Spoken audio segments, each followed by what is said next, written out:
네, 오늘 읽으신 말씀으로 세상에 동화되지 않는 신앙이라는 제목으로 말씀을 나누고자 합니다. 세상에는 절대 섞이지 않는 것이 있습니다.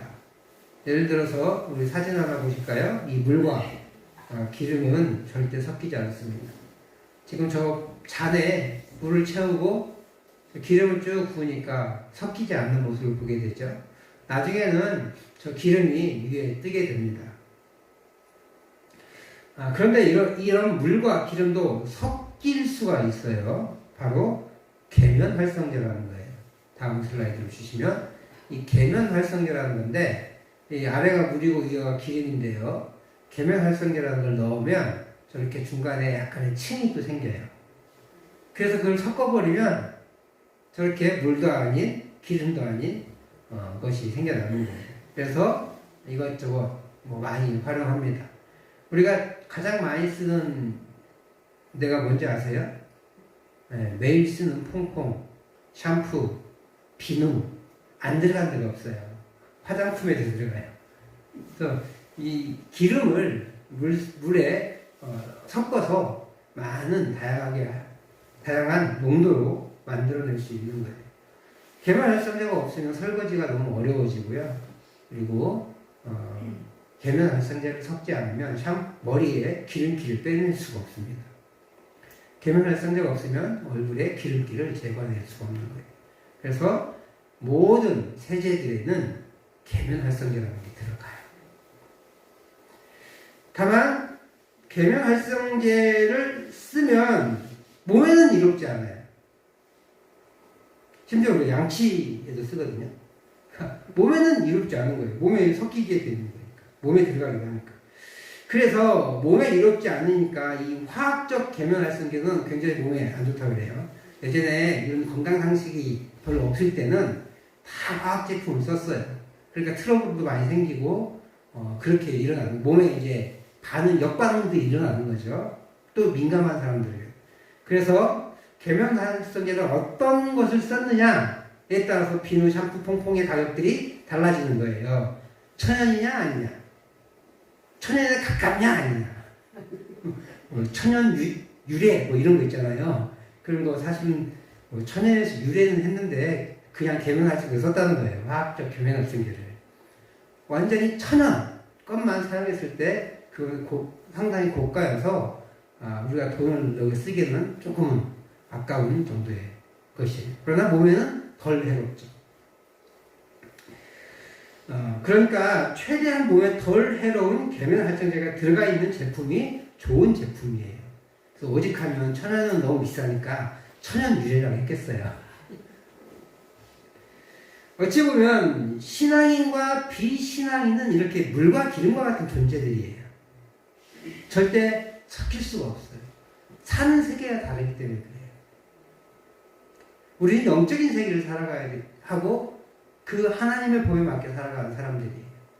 반대로 비신앙인들은 육의 모습대로 육적인 것을 추구하며 이 세상이 주는 그 안락함들을 추구하며 살아가는 사람들이에요. 그러니까 우리는 섞일래야 섞일 수가 없습니다.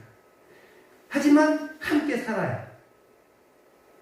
그렇지만 섞이지 않고 구별되어 사는 것입니다. 그런데 문제는 우리 신앙에 세상을 좋아하는 계면활성제가 있다는 거예요. 더더군다나 우리가 원래 이렇게 물과 기름처럼 다른 존재가 아니라 원래 세상에 속한 존재들이었는데 하나님이 이를 끄집어내셨기 때문에 다른 존재가 되었어요. 그러다 보니까 우리 안에 세상의 본성이 남아있어서 세상의 본성이라는 계면활성제가 남아있어서 자꾸 세상과 섞이려고 하는 거예요. 이 영적인 계면활성제로 인해서 세상과 교회가 혼합되어 세상적 기독교를 만들어버렸어요. 큰 게 다 나쁘진 않지만 큰 게 좋진 않아요. 큰 교회가 좋은 역할들을 감당하는 게 분명합니다. 하지만 그 큰 교회가 하나님 진리의 말씀을 잘 전하지 못하고 사람들의 심리를 이용하고 사람들의 어떤 그 얄팍한 마음을 이용해서 사람들을 끌어오는 장사 역할을 하고 있다면 그것은 교회가 아닌 거예요. 하나님의 교회가 아닌 거예요.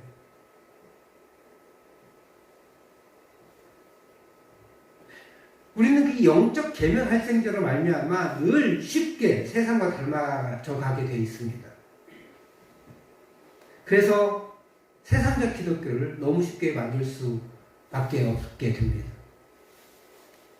오늘 본문의 이 다니엘과 세 친구들, 이스라엘의 지도자급 청년들이거든요. 이 사람들이 이방 땅에서 살게 되었어요. 이 이방 땅에 살게 된 이스라엘 백성의 지도자급 청년들은 철저한 바벨론 동화 교육을 받습니다.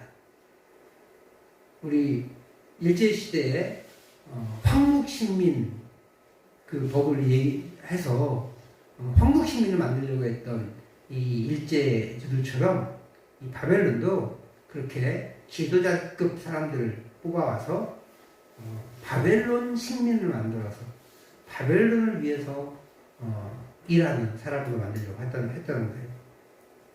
그래서 뭐 했어요? 이름도 바꿨다. 그죠? 이름 바꿨어요. 그리고 오늘 본문에 보면 왕의 특별한 진미를 벗게 해요. 뭐 이게 큰 일인가? 이 일은 사실은 굉장한 특급 대우를 해줬다는 뜻입니다. 좋은 음식을 줬다는 건, 그 왕이 먹는 음식을 줬다는 건 굉장한 특권인 거예요. 우리가 사무엘을 묵상하면서 무비보셋을 왕과 같이 먹게 했잖아요. 왕자처럼. 그 무비보셋은 사실 다윗이 나를 죽이려고 할까 이런 겁을 먹었을 수도 있겠지만 다윗의 순수한 마음은 그 무비보셋을 자기 아들처럼 여겼다는 거거든요. 마찬가지로 이 바벨론에 잡혀온 이 왕족들, 귀족들의 아들들은 그렇게 특별 대우를 받는다는 것을 보여주고 있어요. 그러면서 그들은 3년 동안 철저히 바벨론화 교육을 받습니다. 그런 상황에서 신앙을 지킨다는 것은 쉽지가 않습니다. 바벨론을 동화시키기 위해 철저히 프로그램을 짰는데 그에 동화되지 않는 것은 쉽지 않은 일이라는 거예요. 그들은 바벨론화시키는 계면 활성제에 노출되고 있는 거예요. 그래서 신앙을 지키는 것이 참으로 쉽지 않았을 것입니다. 그래서 다니엘은 결심합니다. 특별히 그는 음식에 대해서 자신을 구별하기로 원합니다.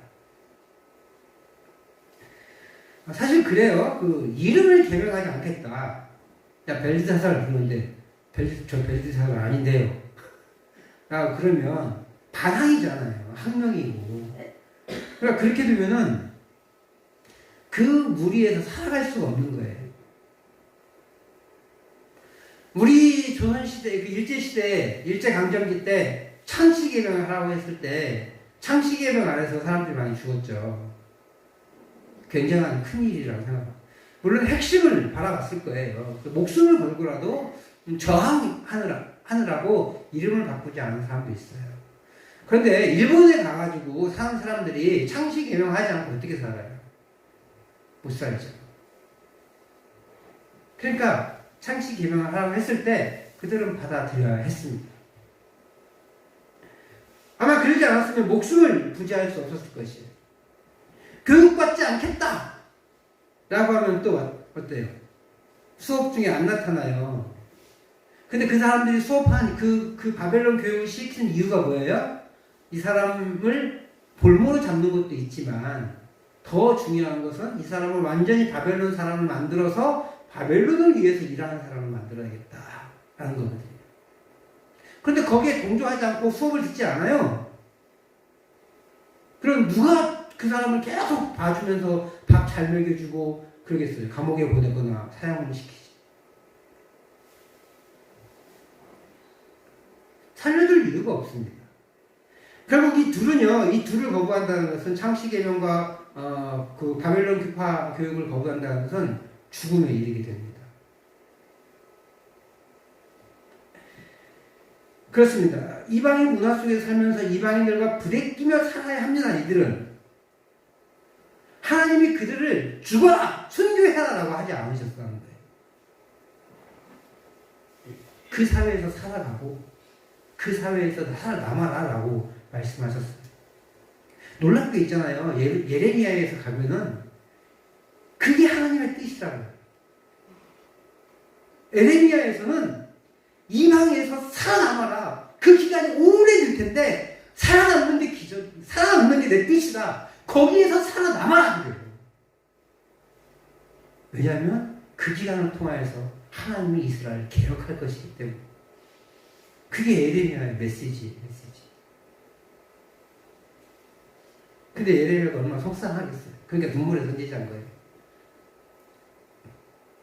그들은 그렇게 포로로 끌려간 사람들로 그렇게 그들의 문화 속에 살아야 합니다.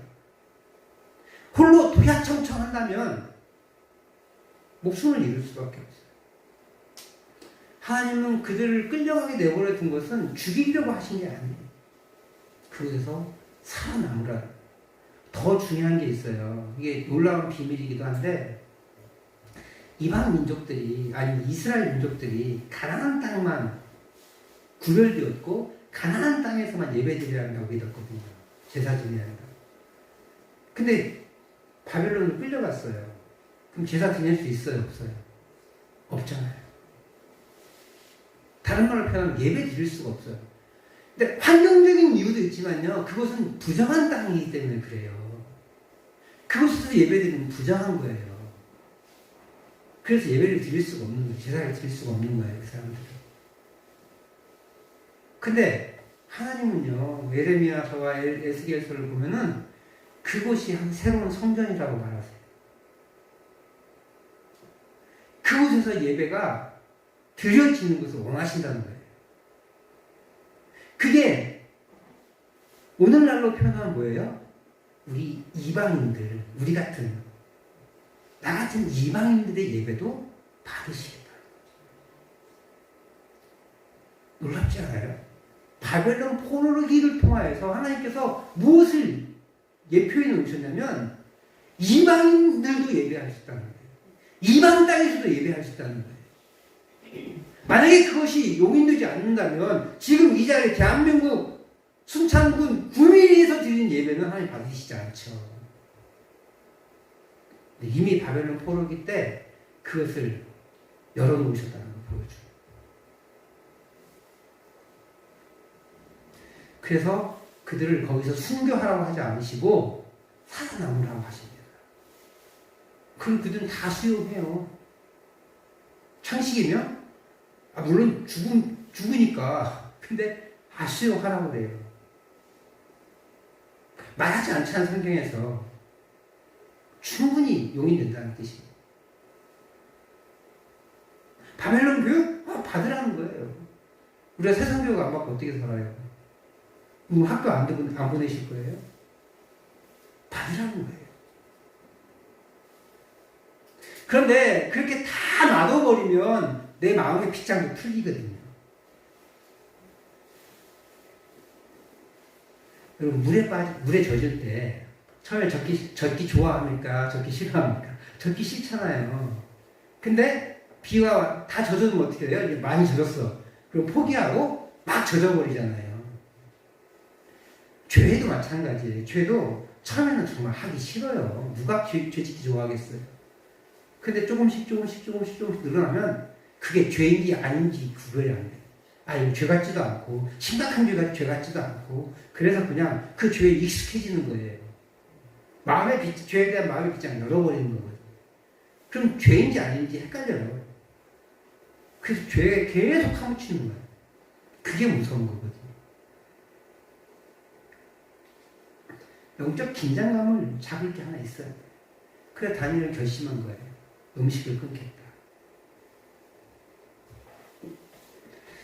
기독교도 마찬가지예요. 우린 세상에서 살아야 합니다. 세상 밖에서 살 수 없고 살아서도 안 돼요. 모든 사람이 따로 떨어져 살거나 모든 사람이 순교하게 되면 기독교 자체가 사라질 거 아니에요. 세상의 문화를 다 버리고 살 수 없습니다. 그들의 방식을 따라야 할 수도 있고 어느 정도는 수용해야 합니다.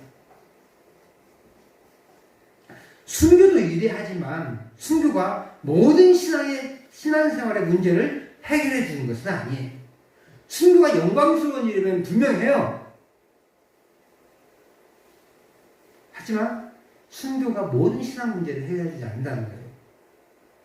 그래서 순교의 믿음도 허락하시긴 하지만 순교하지 못하는 자의 믿음도 하나님께서 허락하셨어요. 이방 나라에 끌려가서 이방 나라에서 살게 되었지만 그렇다고 모두 죽을 수는 없는 거예요. 그래서 그곳에서 살아남을 때 신앙을 지킬 방법을 찾습니다.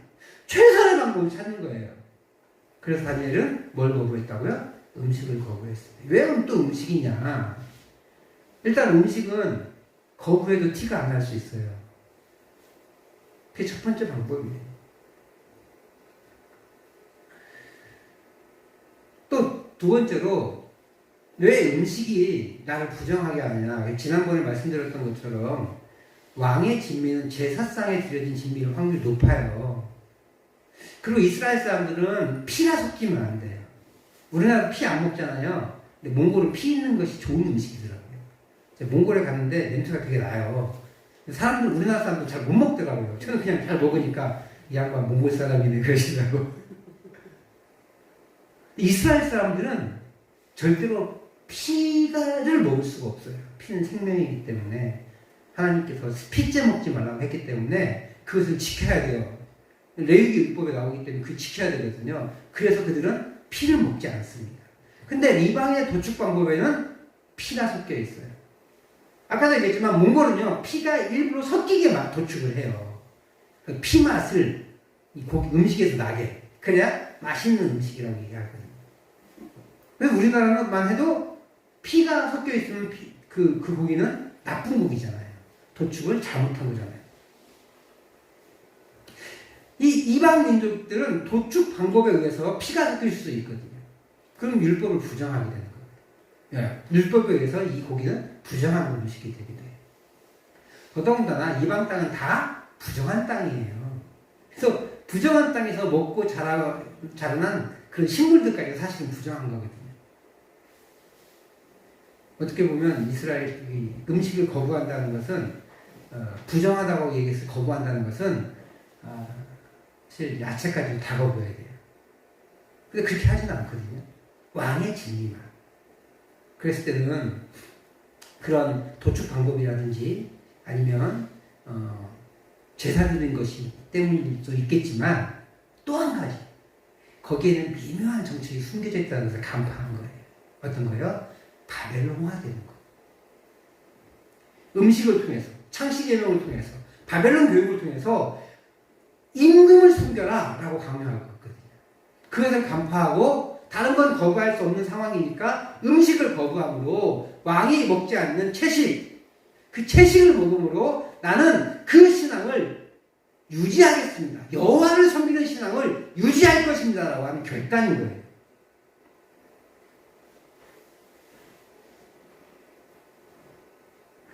그런데 그가 처음에 적절하지 못했어요. 방법이.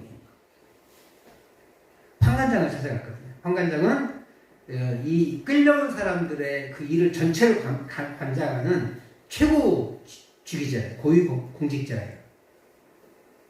그 사람 딱 찾아가서 저 음식 안 먹을래요 이러고 있으면 환관장이 얼마나 가소롭겠어요. 근데 구절에 보니까 여호와께서 환관장에게 은혜를 입게 하셨대요. 그 말 한 다음에 환관장의 말이 나오잖아요.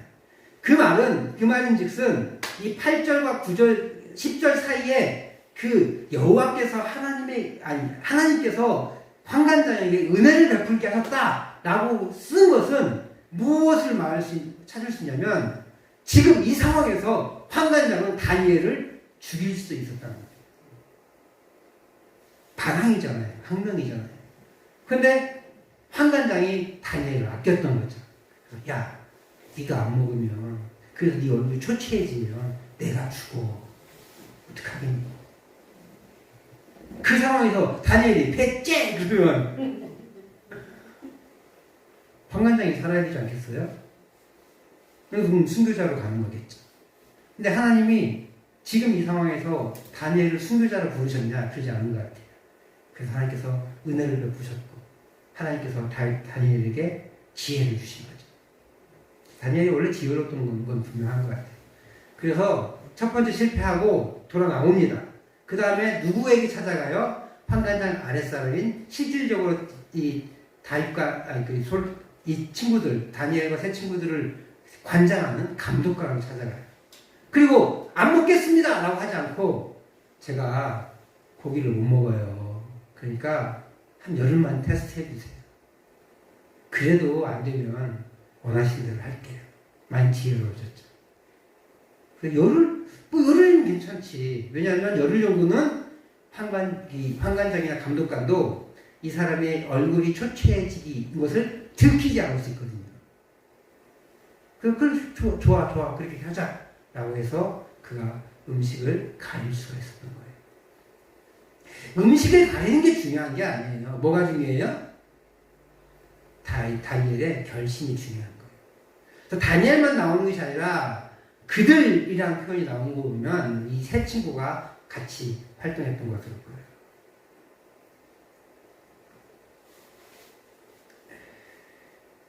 그리고 이제 15절과 15절을 보면 단 10일을 통해서 그들의 얼굴이 달라졌던 것을 보게 돼요. 여러분, 10일을 굶으면 얼굴이 달라지겠지만 우리의 음식이 바뀌었다고 해서 10일 정도 음식을 바꿔 먹었다고 해서 그렇게 확 달라질까요? 물론 그럴 수 있어요. 더 좋은 음식을 먹으면. 근데 이 사람들 기준으로 채식은 좋지 않은 음식이거든요. 채식은 살찌는 음식이 아니에요. 살을 빼는 음식이고 건강해지는 음식이지 힘을 만들고 살이 찌게 만들고는 하는 음식은 아니라고요. 근데 다니엘은 단 10일 만에 채식을 통해서 살이 쪘어요. 살쪘다는 거예요. 어쩌면 뭐 현대에서는 얼굴에 뾰루락지도 나고 이런 게 없어지고 피가 잘 도니까 채식을 하면 피가 잘 돌잖아요. 채식 잘 도니까 얼굴이 광채가 났다고 이렇게 표현할 수도 있겠지만 일반적인 상식으로는 채식만 해서는 사람이 순해져 보일 수 있지만 그렇게 광채가 나고 이렇지 않습니다. 그냥 살이 좀 빠지는 거죠. 이 단계에 살 빠지는 건 좋은 상황이 아니에요. 하나님께서 얼굴에 화색이 돋도록 하셨습니다. 그것이 은혜예요. 은혜. 하나님께서 다니엘과 세 친구의 결단에 기뻐하셨습니다. 그리고 그에 대해 응답해 주심을 보게 됩니다. 무엇보다도 17절에 하나님이 그들의 결단을 얼마나 기뻐하셨는지를 알려줍니다. 우리가 17절 말씀 같이 한번 읽어보겠습니다. 1장 17절 말씀 같이 읽습니다. 시작. 하나님이 이 내 소년에게 학문을 주시고 모든 서적을 깨닫게 하시고 지혜를 주셨으니 다니엘은 또 모든 환상과 꿈을 깨달아 알더라. 네, 하나님께서 무엇을 주셨대요? 학문과 지식을 주셨대요. 모든 학문을 주시고 서적을 깨닫게 하시고 지혜를 주셨대요. 하나님은 그들의 결단을 기뻐하셨습니다. 그 속에서 살아남을 수 있도록 지혜와 지식과 꿈 해몽에 지혜를 주셨습니다. 하나님이 주셨어요. 이건 이제 착각하면 안 돼요. 이게 우리 오해를 잘해. 하나님이 결단하고 믿음의 결단하면 이렇게 만사형통하게 하는구나. 부자 되게 하고 문제가 해결되게 하는구나. 믿음으로 열심히 살아야겠다. 그 사람들은 뭘 바라고 그 믿음의 결단을 하는 거예요? 결과를 바라고. 부자 되게 해주시고 문제를 해결하게 해주시고 그러니까 내가 더 열심히 신앙생활을 해야 돼 라고 하는 의무감을 하나님 기뻐하신다고 생각했던 거죠. 그렇지 않아요. 이 사건의 핵심은 이방 나라에서 살아남는 조건을 통과했다는 걸 보여주는 거예요. 근데 그것이 하나님의 은혜였다라는 걸 보여주는 거거든요. 믿음의 결단은 중요합니다. 이 결단을 통해 하나님이 기뻐하셨던 것도 맞습니다. 그러나 그 결과가 부귀영화를 말하는 건 아니에요. 오늘 다니엘과 세 친구들이 처한 환경은 이것을 이루지 못하면 죽을 수도 있거든요. 감옥에 갇힐 수도 있어요. 그런 위기의 상황이기에 하나님께서 그 위기를 넘기기 위해서 저런 걸 주신 거예요. 저거 안 주시면 죽으니까. 그런 걸 우리가 기억해야 돼요.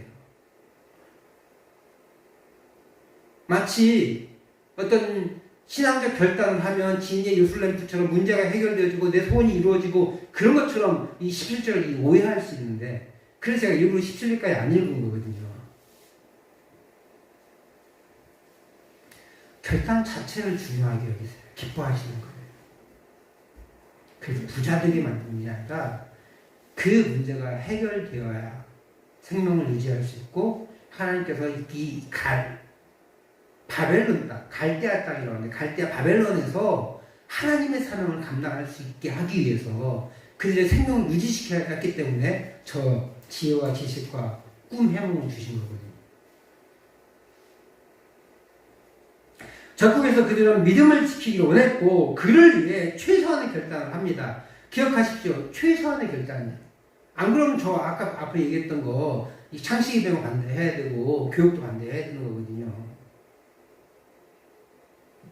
그 최소한의 결단, 그 결단을 하나님이 기뻐하셨다는, 중요하고 그 결과로 더 많은 것도 허락해 주셨다는 것을 우리는 깨달아야 합니다.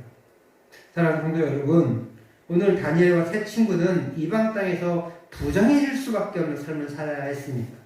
그렇게 그 삶을 살아야 할 때 그 부정을 막기 위한 최선의 다음 모습을 보여줍니다. 어찌 보면 믿음을 향한 몸부림이에요.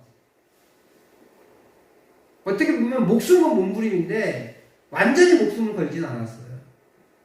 그곳에서 살아남는 게 그들의 사명이니까. 그런데 살아남는데 그냥 세상과 바벨론 사람과 똑같이 살아남는 것이 아니라 하나님의 사람으로, 믿음의 사람으로 살아남기로 했기 때문에 결단한 거거든요. 이 4명만 붙잡혀 갔을까요? 최소한 몇십 명이 붙잡혀 갔을 거예요. 그런데 그 남은 사람들은 이 믿음의 결단에 동참하지 않았고 그냥 바벨론이 원하는 그런 식민지 사람이 되어버렸어요. 그렇게 물 흐르듯이 세상의 계면 활성제에 맞아가지고, 영적인 계면 활성제에 맞아가지고 그렇게 세상에 녹아내려나고 이방 땅에 녹아내려나고 하면 결국은 그리스도인이 사라지는 거예요.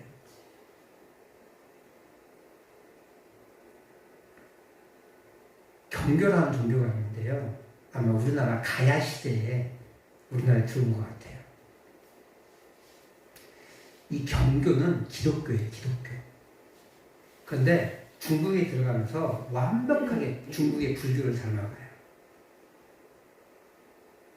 그리고 정치의 이 불교를 반대하는 이 정치 싸움은 종교 싸움인데 하나 옛날에는, 그래서 상대 종교를 멸리하고 새로운 종교를 통해서 이 백성들을 장악하려고 하는 세력에 의해서 경교가 중국 왕실의 비호를 받습니다. 그래가지고요, 국교가 돼요, 중국 왕실에. 근데 지금 경교 처음 들어오셨죠, 저한테. 사라졌어요. 우리나라 가야국에 십자가 석탑이 나오기도 하고요. 근데 중국에 그런 게 있었거든요. 그랬을 때, 어떤 기독교 학자들, 고고학자들은 가야국에 경교라는 종교가, 기독교가 들어왔었다라고 주장하시는 분도 계세요. 아직까지 공식 학설로 들어가지는 않았는데 그랬을 것이라고 추정하시는 고고학자 목사님들이 계세요. 중국의 경교 없어졌어요. 토속화된 종교가 오래 살아남을 것 같은데 기독교는 토속화된 종교로 살아남지 않는다는 것을 주님이 역사를 통해 또 가르치신 걸 보게 돼요.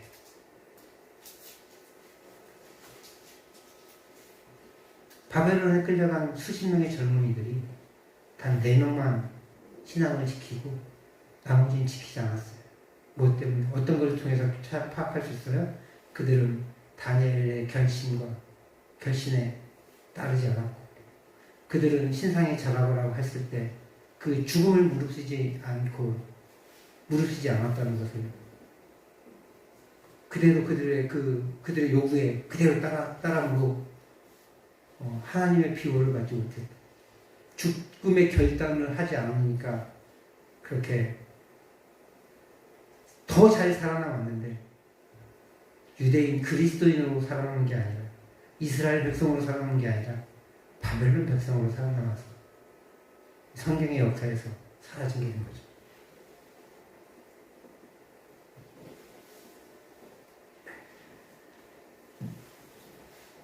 오늘 우리도요, 하나님을 반대하는 세상에서 살아갑니다. 이 반대하는 세상에서 하나님의 자녀로 살아가기 위해서는 순교의 각오까지는 아니지만 최소한의 결단을 내려야 함을 보여줍니다. 세상과 단절하라고 말하지 않습니다. 다만 세상에 휩쓸리지 않을 최소한의 믿음의 장치가 있어야 함을 말해줍니다. 믿음을 흔들리게 하는 영적 계면 활성제를 막아야 합니다. 그렇게 우리 안에 믿음의 장치가 있어야 합니다. 사탄이 나를 공격하는 많은 방식에 휩쓸리지 않고 믿음을 지킬 수 있는 장치가 우리에게 필요합니다. 이걸로 우리가 부귀영화를 누리겠다고 하는 것은 거래예요. 이것이 바로 영적 계명활성제에 당하여 세상의 것과 하나님의 것을 혼합한 사상이에요. 다니엘과 세 친구들은 하나님과 거래한 게 아니에요. 그들은 그들의 믿음을 지키기 위해 몸부림친 것일 뿐이에요. 세상의 조류에 휩쓸려가지 않기 위해 믿음이라는 닻을 깊이 내린 겁니다. 그것 하나로 좋겠습니다. 그렇게 이방의 땅에서 살아남으면서도 믿음을 잃지 않는 것이 무엇보다 중요했기에 과감하게 결단한 거라고 합니다. 오늘 저와 여러분에게 이 세상의 풍조에 휩쓸리지 않기 위해 해야 할 결단이 무엇입니까? 세상의 방식을 끊어내고 믿음을 지킬 수 있도록 하여야 할 행동이 무엇입니까? 세상과 단절하진 않지만 그들과 어울리면서도 그들에게 휩쓸려가지 않도록 하는 행동이 무엇입니까? 그러나 우리는 이 세상의 풍조에 휩쓸려가는 경우가 허다합니다. 우리 인생에 하나님과 세상을 혼합하도록 하는 계면활성제 같은 존재가 그것이 존재하기 때문에 그렇습니다. 그렇게 영적 계면활성제로 혼합된 사상은 우리를 하나님으로부터 멀어지게 합니다. 겉으로 보기에는 전혀 문제가 없어요. 오늘 다니엘서 1장에서 17절과 19, 20절에 주목하여 그 결과를 보고 영적 결단을 하는 것은 이미 영적 계면 활성제로 인해 세상의 것을 추구하는 혼합된 사상에 빠진 신앙이라는 거예요. 제가 다시 한번 17절 이하의 말씀을 읽지 않은 이유예요. 좋은 결과만 기억하고 그 결과를 위해서 어떤 행동을 하는 것은 그 신앙의 올바른 행동이 아니라는 거예요. 중요한 것은요, 내가 무엇을 얻었느냐가 아니라 이것이 하나님을 기쁘시게 하는 행동이냐 그렇지 않느냐는 거예요. 순수한 영적 결단인지 거래를 위한 영적 수단인지를 확인해야 돼요. 우리 주님은 거래를 기뻐하지 않습니다. 영적 결단의 결과물만 추구하다가 기독교 국가들이 타락했어요. 부자가 되고 일이 잘 풀리는 것에 집중한 나머지 하나님에게서 멀어졌어요. 우리에게 신앙을 전수해준 영국이나 미국들이요, 점점 기독교에서 멀어지는 현상을 보게 돼요. 그리고 우리나라도 점점 부강해지면서 기독교 인구가 줄어들고 있잖아요. 언제 우리나라가 선교 대상도 될지 알 수 없어요.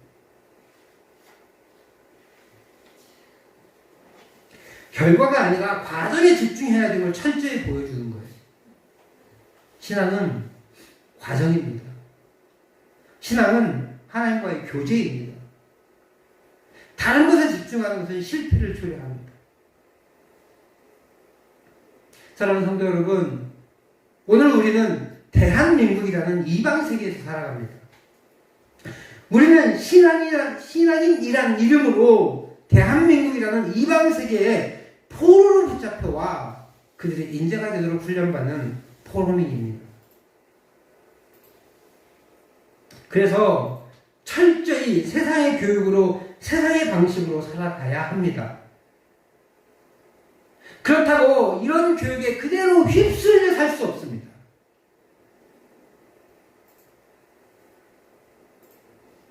영적 계명 활성계를 걷어내고 그들 속에 살지만 그들과는 다른 삶을 살아야 합니다. 돈을 추구하는 세상에서 돈을 경원시할 수 있어야 합니다. 권력을 추구하는 세상에서 권력에 전전긍긍하지 않는 삶을 살 수 있어야 합니다. 왜요? 예수님 한 분이면 충분하기 때문에 그렇습니다. 예수님으로 인해 우리의 삶이 가득 차 있기 때문에 그렇습니다. 예수님을 위해 우리의 온 삶의 초점을 맞출 수 있기 때문에 그렇습니다. 우리 주 예수 그리스도를 사랑하기 때문에 그렇습니다. 우리의 삶에서 눈을 드십시오. 주님을 바라보고 이 험한 세상의 나라에서 영적 영향력을 끼치는 참된 그리스도인으로 살아가시길 주의 이름으로 축복합니다.